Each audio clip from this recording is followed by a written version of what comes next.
Welcome to my YouTube channel और मेरा नाम है शौकीन।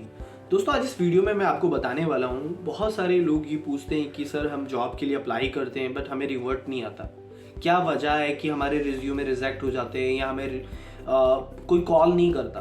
तो दोस्तों, मैं सबसे पहले आपको बड़ी सिंपली कुछ बातें बताना चाहता हूँ। अगर आप इनको फॉलो करेंगे तो आई बिलीव ज़रूर आपको जॉब मिलेगी। आपको जॉब मिलने से कोई नहीं रोक सकता। देखिए, फर्स्ट थिंग आप क्या गलत करते हैं। सबसे पहले आपने क्या कर रखा है, एक रिज्यूमे बना रखा है। साल भर 2 साल पहले आपने रिज्यूम बना दिया, अब आप उसी को कैरी फॉरवर्ड करते रहते हैं। भाई ये ले मेरा रिज्यूम, ये ले ये ले ये ले, सबको बांट देते हैं। भाई बताइए कोई जॉब हो तो। ऐसे बिल्कुल नहीं करना है ब्रदर। सपोज आपने अपने रिज्यूमे में 4 बातें लिखी हुई हैं, बट सामने वाला उन्हीं 4 बातों की रिक्वायरमेंट है, उनको उसी वही 4 काम चाहिए, लेकिन वो अलग तरह से उसको लिखता है। सपोज मैं आपको बताता हूँ, आपको बिल्स रिकॉर्ड करने आते हैं, बिल्स की पेमेंट करनी आती है, आपको पता है कि भाई ट्रांजैक्शन कैसे रिकॉर्ड होंगी और उनकी पेमेंट कैसे होगी, बट सामने वाले ने उसको लिख दिया कि भाई मुझे बंदा चाहिए एपी का, अकाउंट्स पेबल। आपको पता ही नहीं है, आपने जो उसकी रिक्वायरमेंट थी, उसने जो जॉब की डिस्क्रिप्शन दी हुई थी, आपने पढ़ी ही नहीं वो। अब हुआ क्या, आपने अपनी बातें तो लिख दी, उसकी बातें सुनी नहीं, तो आपके रिज्यूम को देखते रिजेक्ट कर देगा। इसको पता ही नहीं है, वो कहेगा कि इसको पता ही नहीं है कि अकाउंट्स पेबल क्या होता है। बल्कि आप जो काम कर रहे हैं, बिल्स को रिकॉर्ड कर रहे हैं, फिर उसकी पेमेंट करा रहे हैं, it is part of AP. तो आपको चेक करना है कि भाई जो बंदा जॉब आपको दे रहा है, जो बंदा आपको जॉब ऑफर कर रहा है, उसकी जो डिस्क्रिप्शन है जॉब की, उसमें क्या क्या रिक्वायरमेंट है, आपको वही सारी चीजें उठाकर आपके रिज्यूमे में चिपका देनी है।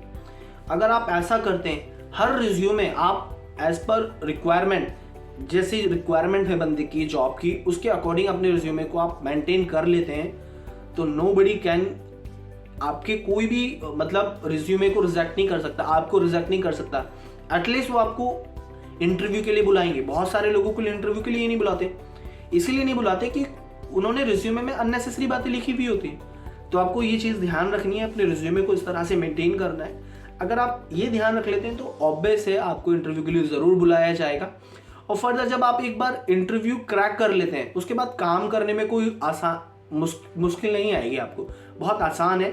आपको सिंपली, मैंने अपनी पिछली वीडियोज़ में भी बताया है, आपको सिंपली क्या करना है, जिस भी बंदे से आप हैंड ओवर लोगे, या इवन कोई बंदा हैंड ओवर के लिए नहीं भी है तो कोई ना कोई बंदा आपको सपोर्ट करेगा थोड़ा बहुत। उसके बाद आपको क्या करना है, अपने बुक्स ऑफ अकाउंट को जो पहले से ऑलरेडी मेंटेन है, उनको रिव्यू करना है। सेल ट्रांजैक्शन किस तरह से रिकॉर्ड की गई हैं, पेमेंट्स का प्रोसीजर क्या है, उनकी डॉक्यूमेंट्स चेक करने की, पेमेंट्स किस तरह से की जाती है, कौन पेमेंट्स को अप्रूव करता है, ये सब सारी चीज़ें आप जब कर लेंगे, ये मैं एक एग्जांपल दे रहा हूँ। इसी तरह से हो सकता है जॉब डिस्क्रिप्शन में कुछ और लिखा हो, टैक्सेशन यूज़ किया गया हो, या अकाउंट रिसीवेबल यूज़ किया गया हो, या फिर वहाँ पे टैक्सेशन अकाउंटेंट चाहिए, या बहुत मतलब कीवर्ड्स अलग हो सकते हैं। कीवर्ड्स अलग अलग तरीके से हो सकते हैं। किसी एक चीज़ को अलग अलग, कई बार अलग अलग नामों से भी जाना जाता है। तो वही है, आपको मैं बड़ी सिंपल सी टिप्स दे रहा हूँ। आप अगर अपने रिज्यूमे को अकॉर्डिंगली जॉब डिस्क्रिप्शन के बनाते हैं तो ऑब्वियस है